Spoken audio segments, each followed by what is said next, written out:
চলছে শ্রী শ্রী রাধা কানাইলাল মন্দির প্রাঙ্গণে রক্তদান শিবির।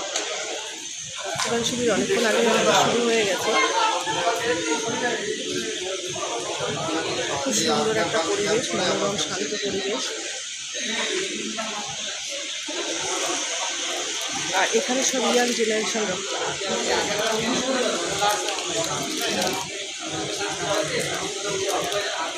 সবথেকে ভালো লাগে এখানে সবার মধ্যে এত সুন্দর একতা। অনেক জায়গায় রক্তদান শিবিরে যায়, কিন্তু যাওয়ার পরে যখন ব্লাড ব্যাংক থাকে এতে তাকে বারবার করে ফোন করে ডাকতে হয়। কিন্তু এখানে যারা রক্ত দেয় তাদের কানে শুধু একবার যাবে যে আজকে রক্তদান শিবির, তারা ঠিক টাইম মতো তাদের টাইম মতো ঠিক চলে আসবে। যাদের ফোন করে বারবার ডাকতে হয় না যে আর তারা রক্ত দিয়ে যা ডাক্তাররা বসে রয়েছে, এরকম কখনো করতে হয়।